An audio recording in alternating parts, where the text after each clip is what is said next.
سیدنا امام حسن مجتبی رضی اللہ تعالی عنہ، آپ کا اسم گرامی دیکھیں ہا سین نون ہے، اور میں ایک جملے میں اگر کہوں کہ آج امت کو نور حسن کی ضرورت ہے۔ آمین، سبحان اللہ سبحان اللہ، آج امت کو نور حسن کی ضرورت ہے۔ سیدنا امام ہمارا پرابلم پتہ کیا ہے پوری امت کا؟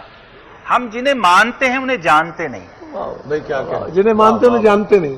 جو آپ کہہ رہے ہیں نا ہو نہیں، خدا نہ خواستہ تک نوبت آ گئی، وہ اس لیے ہے، ورنہ یہ ہستیاں وہ ہیں ہمارے امام، امت کے امام محمد بن ادریس الشافعی رحمہ اللہ نے تو بات ختم کر دی، آخری بات پہلے ہی کر دی تھی۔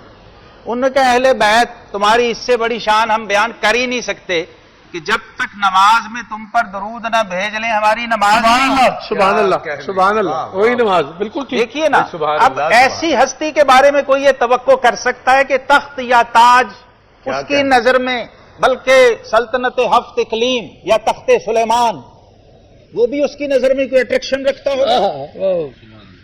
جس پہ نمازی اللہ کی عبادت میں، عابد معبود کی عبادت میں درود بھیج رہا ہوں، اللہ اکبر، اور معبود اس کے بغیر اپنی عبادت قبول نہ کر رہا ہوں۔ اللہ اکبر، سبحان اللہ۔ اس ہستی کے بارے میں سوچنے کے لیے بھی تو سوچنا سیکھنا پڑے گا، سوچنا سیکھنا پڑے گا، پہلے کہیں سے سیکھنا پڑے گا کہ کیسے سوچیں حسن کو، کیسے سوچیں حسین کو، کیسے سیدۃ النساء کا تصور باندھیں۔ اللہ اکبر۔ تو ہمیں وہ ٹریننگ اور وہ تربیت چاہیے جو دبستان شافعی میں ملتی تھی، جو دبستان حسن بصری میں ملتی تھی، جو دبستان جنید بغدادی کے اندر ملتی تھی، جو دبستان غوث اعظم کے اندر ملتی تھی، جو دبستان خواجہ غریب نواز کے اندر ملتی تھی، جہاں سے امت کو یہ ڈیفرنس کرنا آتا تھا، یہ فرق کرنا آتا تھا کہ ایک عام کرسی یا تخت کے حریث کے بارے میں اور ان ائمہ اہل بیت اور آل رسول اور آقا کریم علیہ السلام کی اولاد کے بارے میں ہم نے سوچنا کیسے۔ علامہ شہزاد مجددی صاحب، آپ کہہ رہے ہیں کہ نور حسن کی اس امت کو ضرورت ہے، حسن کو سوچنا کیسے ہے،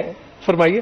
دیکھیے، کوئی ہو سکتا ہے کبھی کہ کوئی نمازی نماز میں کچھ پڑھ رہا ہو اور اسے پتا نہ ہو میں کیا پڑھ رہا ہوں، اور کسی سے مخاطب ہو اور اسے پتا ہو نہ میں کس سے مخاطب ہوں، کسی کو چلیے آخری درجہ سلام کر رہا ہوں جی سلام چلے، تو مجھے پتا نہ ہو میرا مخاطب کون ہے۔ یہ ہمیں ہنٹ دیا ہے امام محمد بن ادریس شافعی رحمہ اللہ نے کہ خدا کے بندے جس پر نماز میں درود و سلام بھیجتا ہے اس کی معرفت کے بغیر نہ تیرا درود و سلام مکمل ہوگا نہ تیری نماز مکمل۔ بے شک۔ اچھا، یہاں سے ایک اور ہنٹ ہمیں یہ ملا کہ نماز کے اندر جن پہ آپ درود بھیج رہے ہیں، نماز کے باہر کیا آپ انہیں جانتے ہیں؟ آپ کو ان کی اللہ معرفت اکبر، ہے؟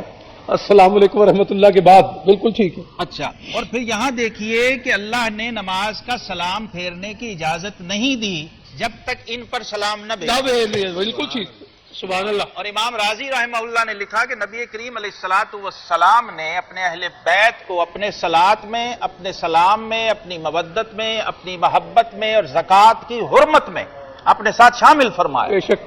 یہ 5 چیزوں میں اہل بیت اطہار نبی پاک صلی اللہ علیہ وسلم کے ساتھ ہیں، تو یوں سمجھیے کہ آقا کریم علیہ السلام کی معرفت کے بھی ذرائع ہیں اور سورسز ہیں یہ ہستیاں، معرفت کے ذرائع اور سورسز، معرفت محمدیہ علیہ السلام کی تکمیل کے لیے بھی ہمیں ضرورت ہے۔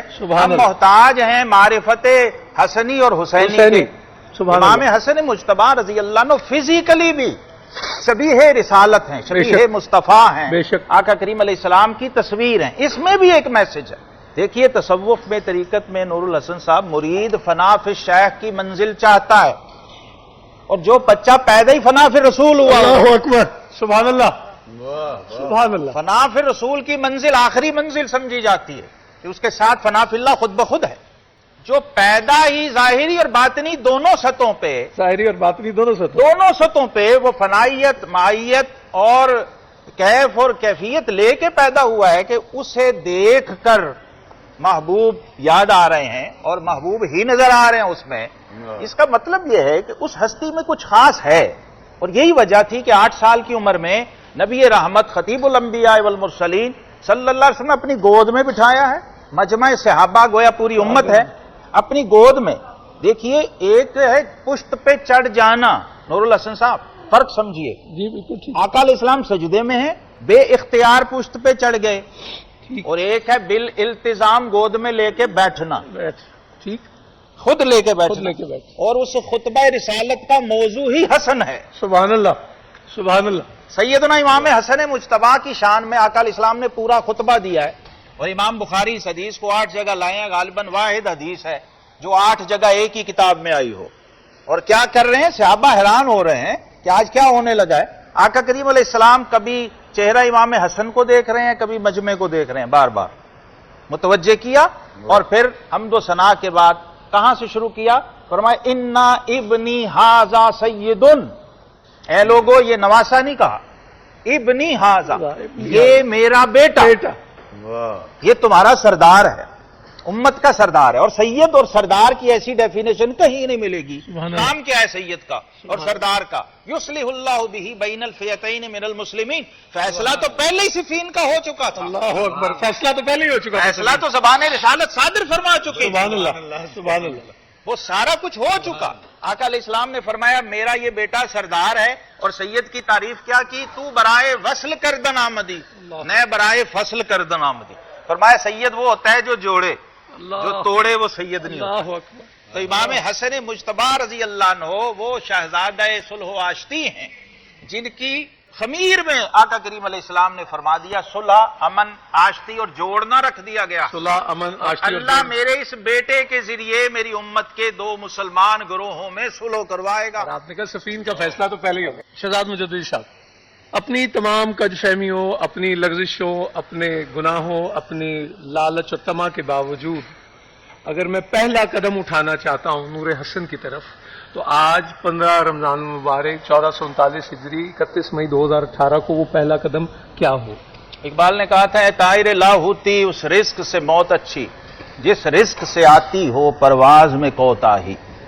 مسجد نبوی شریف ہے، مسند احمد کی روایت، ڈھیر لگا ہوا تھا مال غنیمت کا، کھجوروں کا، اور یہ وہ نواسے ہیں آقا کریم علیہ السلام نے جن کو اپنے لعاب دہن پاک کی گھٹی دی ہوئی ہے، جن کو کندھوں پہ کھلایا ہوا ہے، کھیل رہے ہیں گھٹنوں کے بل، رینگتے ہوئے کھجوروں کے ڈھیر کی طرف گئے سیدنا امام حسن مجتبی علی جدی علیہ السلام، اور وہاں سے کھجور اٹھا کے منہ میں رکھی، اور نبی رحمت امام الانبیاء والمرسلین صلی اللہ علیہ وسلم یہ منظر ملاحظہ فرما رہے ہیں۔ امام حسن کو پکڑا، گود میں لٹایا، اپنی انگشت نبوت کو ٹیڑھا کیا، اور وہ چبایا ہوا چھوہارا حلق امام حسن سے باہر نکالا۔ حسن ھذا وصاف الناس، بیٹے یہ لوگوں کا میل ہے، یہ ہماری رگوں میں نہیں اتر سکتا۔ اللہ اکبر، اللہ اکبر۔ ہم نے یہ دیکھا کندھوں پہ کھلایا ہے، پشت پہ اٹھایا ہے، جھولے جھلائے ہیں، یہ نہیں دیکھا کہ انگلی ڈال کے حلق سے چبایا ہوا چھوارا بھی نکالا ہے، حالانکہ وہ بچہ شرن مرفول قلم ہے، اس پہ شریعت کا کوئی حکم نہیں، لیکن آقا کریم علیہ السلام نے گویا یوں سمجھیے نور الحسن صاحب کہ اس امامت کا پہرا خود رسالت نے دیا۔ سبحان اللہ سبحان اللہ سبحان اللہ سبحان تو اللہ۔ خدا کے لیے ان کی معرفت ہماری دینی ضرورت ہے، ہمیں جاننا ہوگا ان کے اسوہ کو، ان کی سیرت کو۔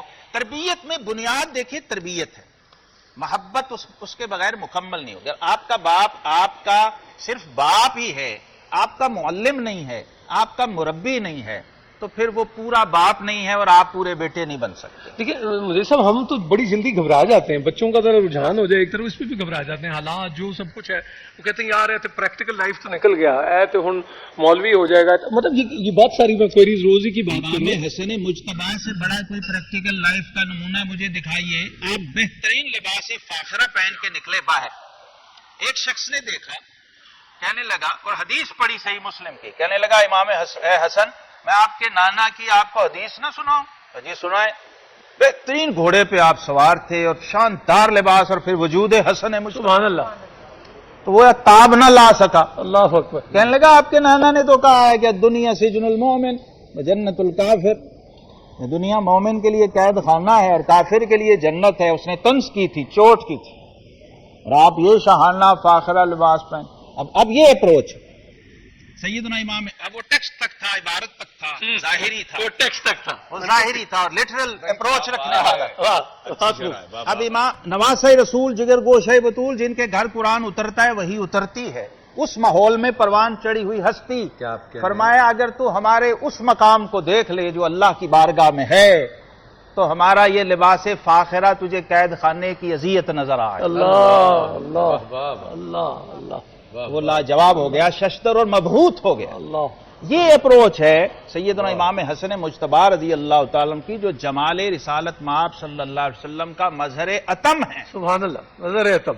گویا یوں سمجھیے جیسے مکی مدنی دور کی بات کی تو ہم صوفیانہ ٹرم میں کہتے ہیں کہ امام حسن جو ہیں یہ جمال رسالت کا نقشہ ہے اور امام حسین یہ جلال رسالت کا نقشہ ہے۔ سبحان اللہ۔ آقا کریم علیہ الصلوۃ والسلام سے جو ہمارا تعلق اور ہمارا سورس ہے اس میں یہ ہستیاں ذریعہ ہے، اس اسوہ اس سیرت تک پہنچنے کا ذریعہ، ہمیں ان کا دامن تھامنا ہوگا، ہمیں ان کو اپنا مرشد ماننا ہوگا، نہ رہبر ماننا ہوگا۔ اور قرآن نے کہا افرائیت من اتخذ الہہ ہوا، اے حبیب کیا آپ نے اس شخص کو نہیں دیکھا جو اپنی خواہش کو اپنا معبود بنا کے بیٹھا ہے؟ ہم آج یہاں پھنس گئے ہیں۔ اگر اس شرک اعظم سے نکلنا ہے تو ان موحدین اعظم سے رجوع کرنا ہوگا۔ اللہ اکبر۔ یہ جو پیور اور خالص لوگ ہیں جزاک ان اللہ۔ کی بارگاہ میں ہمیں جھکنا ہو۔ امام حسن پشت رسالت پہ ہیں، سب صحابہ با جماعت نماز پڑھ رہے ہیں سجدے میں، یہ حدیث کہاں سے بنی؟ دیکھا کس نے؟ کون سجدے سے اٹھا اور دیکھا کہ نواسا نانا کی پشت پہ ہے۔ جب صحابی روایت کرتے ہیں وہ کہتے ہیں جب سجدہ لمبا ہوا نا تو میں پریشان ہو گیا، اتنا لمبا سجدہ تو کبھی نہیں ہوا۔ وہ کہتے ہیں میں نے سجدے سے سر اٹھا کے یوں دیکھا کیا ہو رہا ہے، سبحان اللہ، سبحان اللہ۔ تو دیکھا امام حسن مجتبی کا کریم علیہ السلام کی پشت